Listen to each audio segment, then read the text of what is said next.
Thanks and welcome to everyone. Today we are speaking to Tiffany from Julang Digital Ventures. Is that the correct pronunciation, Tiffany? Yes, perfect. It's only taken me 5 rehearsals, to do that. But you are a new agency, but the reason why we're chatting today is because you are surfing a very big wave, as we kind of talked about, in our previous exchanges. So is it possible that you can maybe kind of just give a brief outline of what you do, how you help your clients, and then maybe if you can give us just sort of like a brief introduction to yourself, however you want to cut that up. Yeah, perfect. Thank you, Zach, for having me. So basically, we started 2021, and we're a marketing and advertising agency based in Germany. And the major goal we're actually doing here is to serve Chinese advertisers to connect with resources, especially in the Europe market, because we noticed that compared to other markets, Europe has been an untapped market for many of the Chinese advertisers. And we also see that given the special circumstance from last year going on, there are really a surging demand for Chinese advertisers to be able to really connect with the Europe market here. So we're here to act as a frontline supplier, basically, to help them to connect with the market here. Got it. And with Chinese advertisers, we're specifically talking about Chinese gaming advertisers. Is that right? Mainly Yes. Within the mobile space, or is it desktop as well? So when we're looking at the Chinese advertisers who are looking to explore in the Europe, one of the major player is mobile game players. And actually we do see another huge rise of e-commerce clients as well. So this is another area we are trying to tap into as well. Got it. And how did you get into this? How did you start sort of, your own agency, and what was your background prior to taking the big step? Yeah, that's actually a really good question. I mean, I've been asking myself the same question all the time, actually. I came to Europe in 2014. And I mean, since I came here, I noticed there's so many differences of doing things, of cultures, of like literally everything. And then that just generally makes me thinking, what's a better way to really connect people and things? And speaking Chinese, of course, giving me a huge advantage to understand the other side, but staying here for almost 7 years helped me understand things on this side as well. So I had a lot of thinking going on. I'm like, what's the best way to really help them? But I figured to start my own agency is actually the best way to really help the clients, because I do understand what do they want. So running an agency is a perfect way to help them to connect. Got it. And you've been in the mobile space for a little while prior to sort of on setting up your own ventures, right? Yes, I've been practicing in the area for like around 2 years time. I mean, compared to many people, it's really young and there's still a lot to learn, but here we go. Yeah. Well, things change so fast, right? So if you knew things 4 or 5 years ago, it's very different to the landscape now. So when we think of the landscape, the Chinese gaming landscape, how would you kind of sketch that out for viewers and listeners that don't know too much about what's going on in China and how the gaming industry is structured? And then I guess a second question to that would be, obviously it makes sense to expand into different markets, but are the Chinese going to America first and then Europe second, or how do they tackle that? So maybe let's start with, first of all, of like understanding the Chinese gaming market. What does that look like at a very high level? Yes. So if we look at the Chinese gaming market, of course, everybody knows China is a huge market. But if you look at the market size, this is a $50 billion market itself. I mean, we have, this is a number from 2020, actually, and we're still looking at 20 to 30% annual growth of the market. So you can imagine it's still going up a lot. And also the Chinese generation kind of skipped, we say they skipped credit cards. They are also directly jumping into mobiles. So if you look at 1.4 billion people, there are actually half of them are mobile game users. So that's probably natural when you look at Chinese game developers, most of them are mobile game developers, because that's a huge, the biggest market. And also the mobile game market itself is still on 30% annual growth itself. But the interesting thing is, since 2018, there is like a licensing system going on in China, which means every game that wants to be published within the mainland China area, you need to submit into this licensing program. Then everything need to be fitting the standard, including the content, the format, the language, like everything. That actually limit down the amount of the amount of games that can be published. So if we look at that, last year, there's only 1,400 games get published in the Chinese market compared to 1.4 billion people. That is a very bizarre number, to be honest. But if you really look into that, there are 1,300 games actually made by Chinese game developers, meaning only 97 games are really from foreign developers. That also led to the result of the revenue. So for this 50 billion market, 40 billion are made by the Chinese game developers, and only 10 billion goes to the foreign game developers. So that's actually a very interesting contrast. But I mean, also, if you look at this huge market, there's a huge demand for new titles, new games. So there is still a huge market for foreign developers to really get connected with the Chinese market. But of course, maybe you need a partner for that. Yeah. And so with, 10, 15 years ago, a lot of companies were thinking about sort of expanding into China, and it's an opaque sort of market that's difficult to understand for a lot of people because of central control and things like this. Most people now are kind of approaching things from a China out approach, right? Helping Chinese companies expand out and into other markets. When they do that, what local variations do they need to do to reach, an audience? Well, if we're looking at for foreign game companies to trying to connect with the Chinese market, well, the first way comes with distribution. I mean, distribution really bring your title to your client, but we all know that Google is not available there, and that left a huge space for Android to grow on itself. So if we look at how games are published in China, there is actually a very different way than what we do here in Western. Well, of course, you have your iOS, but when it comes to Android, there are actually 3 different ways of doing it. And the majority way of doing it is actually to work with different phone manufacturers. There is a special channel called Hardcore Mobile Alliance, which is a group of phone brands, for example, like Oppo, Lenovo, or Huawei altogether. Those are the major channels for Android game to be published instead of Google Play.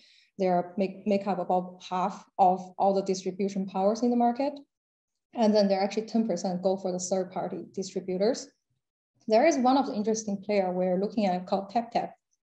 This is like an indie game community. Like they don't charge anything for the developers to publish their game on this special channel. And they're actually opening like an alpha or beta test phrase for the developers to really interact with their audience. So you could actually run tests with your game and to interact with your community. It's actually a very interesting way of doing it. And then there are actually a very interesting number that 37% of other sort of channels that led to different thinking, like APK channels or even different stuff. So if you're looking to connect with your audience in China, it's a very different scenario to do that.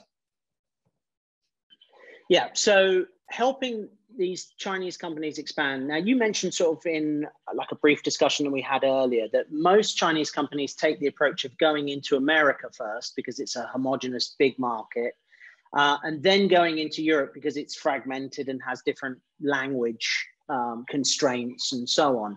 Is that sort of broadly the case? And you mentioned this kind of great phrase, which is like the last sort of golden mile of kind of reaching these developers. How do you add value and how do you help people or your clients reach this kind of pretty big, diverse audience that we have in Europe? Yes, so to recap a little bit, like for Chinese publishers to go overseas, of course, geographically, it's easier to go to Southeast Asia, Japan, Korea, and US, which is like the most traditional foreign market for China. And then for Europe, if we look at Europe, it's a very beautiful culture melting pot with so many languages and cultures that led to a lot of operational difficulties for the Chinese game publishers. And then this golden mile, meaning that this is a market that there are a lot of high quality users here. There are a lot of people really diverse interest into different things. And then, but it also comes with a lot of difficulties to interact with them. So what we're trying to do here is that as an agency, we're trying to connect with local market resources. Because, for example, to run a campaign in Germany, the best way to do is really to work with the local German marketing expertise and to publish the advertisement on the German channels. That's what we want to achieve for our clients. And that's also the best way, really, to interact with the audience directly to hear what do they want. And we're going to be able to provide the feedback, provide the information back to the clients. So we can really accommodate each market at their own preference. Got it. And what are some of the examples of localization that you've done? Because one obviously thinks of creative and language, but there's also cultural implications as well of different types of games, and the motifs that run through some of these games are deeply embedded within Chinese culture, but maybe unfamiliar to a Western audience, right? So do you advise with that part of it? And what sort of examples of localization have you helped with? So currently we're actually working with our clients to provide like localized advertisement materials, especially in videos. Of course, videos is the most popular formats for advertisement these days. And what we're trying to do is really to work with a local team here in Germany, in the DACH region, to recruit the people from scripting to providing the creatives to really design the advertisement format, and then to bring this back to the client to say, this is really what German people want to see. Actually, by doing this, we actually had to generate a report to tell our clients what kind of, what's the genre of the most popular TV shows in Germany, what's the, all this sort of information. It's a very interesting learning curve, because when you, like being here for myself, looking at those things, I'm like, yeah, that's the way they do it. But if you bring this back to the client, they'll be like, okay, that's what they do, because it's very different. But I see this as a very good example for some of our clients to be really localized their advertisements in the region and to connect with the audience. Yeah, got it. And, we think of obviously China as, and I think, we mentioned this last time, doing business in China or doing business with Chinese companies. What would you say are some of the key takeaways that you've learned dealing with, Chinese publishers, Chinese game developers as they come into Europe? What are the key things that you've learned about how best to work with those companies to facilitate a growing relationship?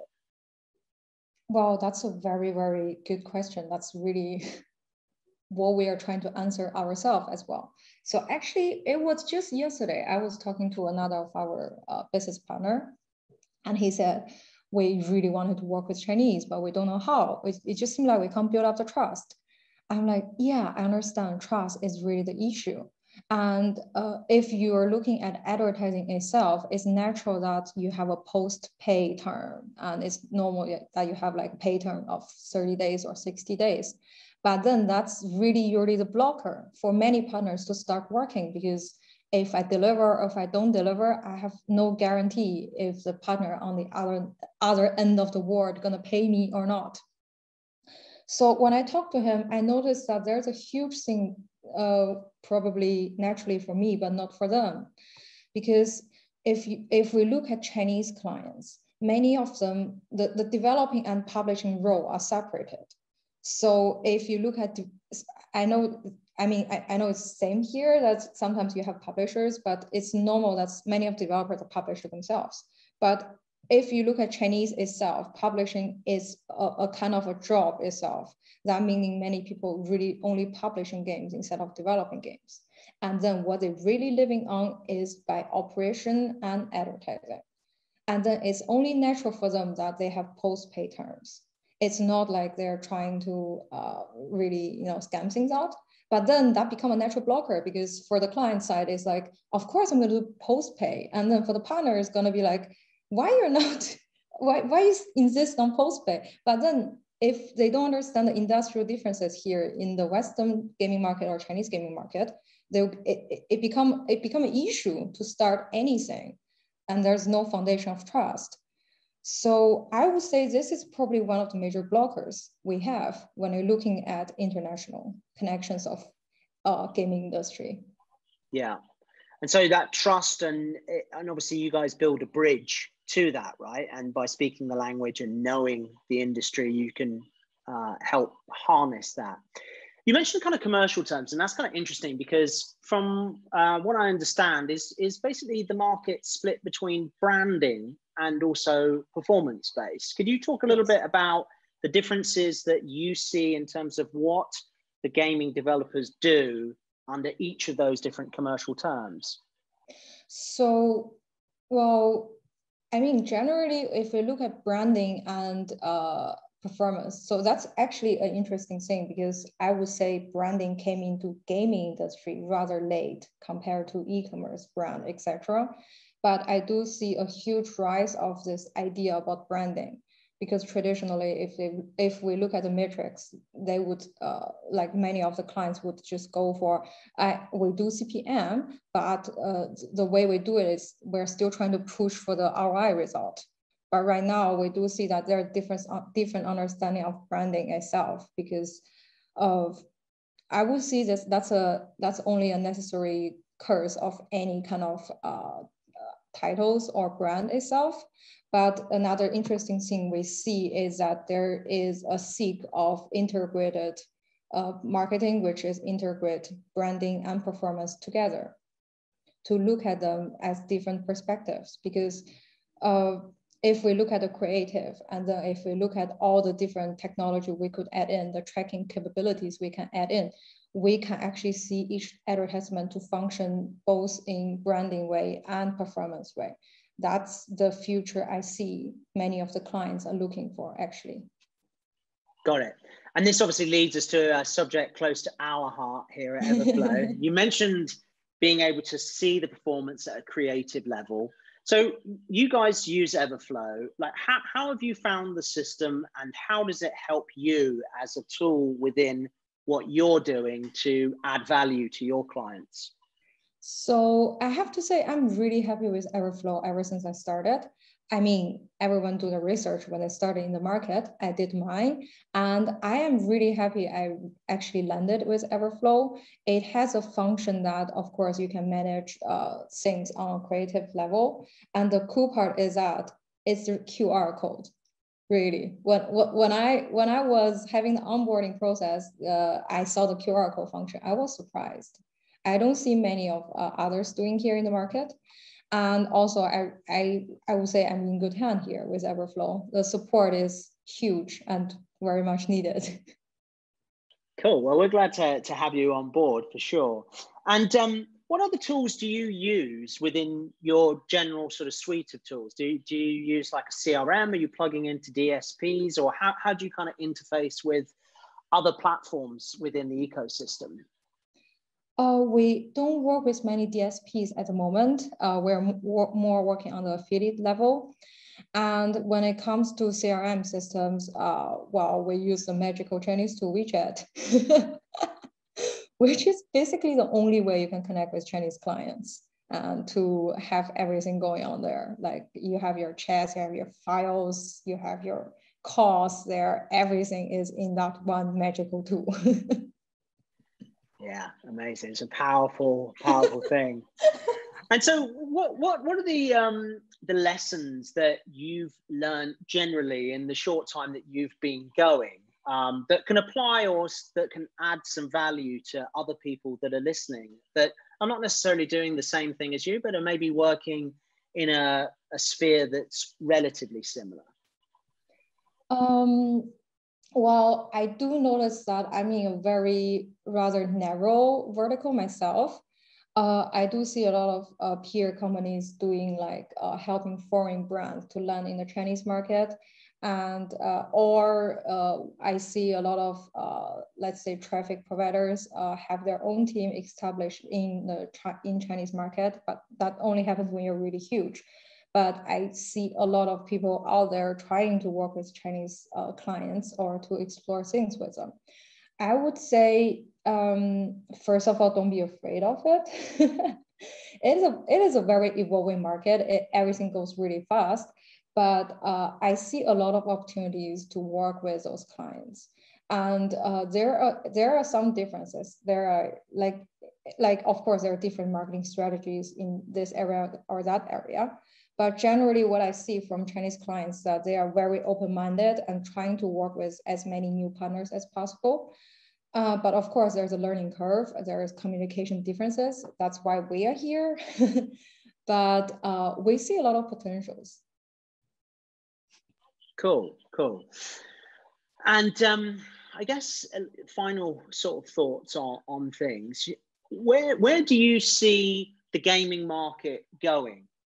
I mean, obviously it's set to expand, right? As it reaches more people and so on. Are people spending more time on games, or are people distributing their time over many games? What are the kind of big future sort of predictions that you would say about the Chinese gaming industry in general? That's an interesting question. There are some reports going on these days, especially in this industry.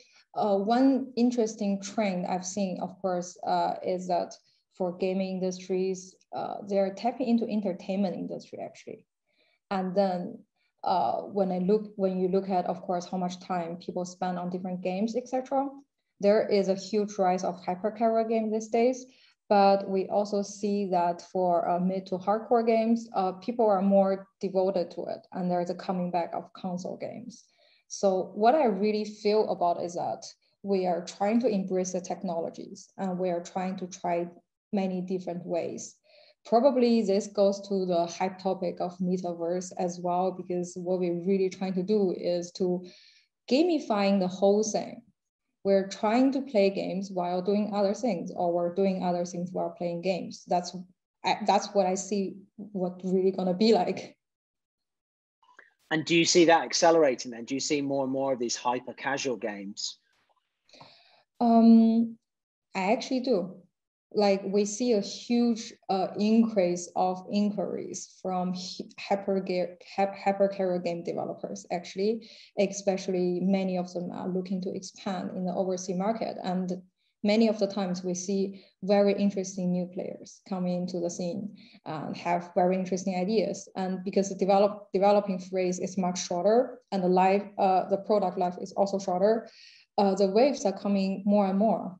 But in the meantime, for mid to hardcore games, of course, the production time takes longer, but from our experiences, there is also a huge wave of those coming in.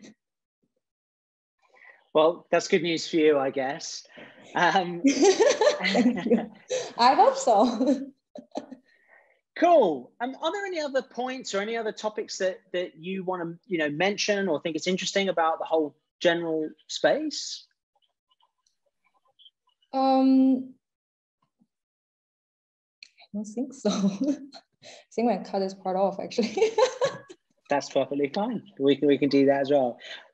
Tiffany, thanks so much for joining us, and we wish you well in your future endeavors. And thanks for being a client of Everflow. You're welcome, and thank you very much for having me. No worries, pleasure.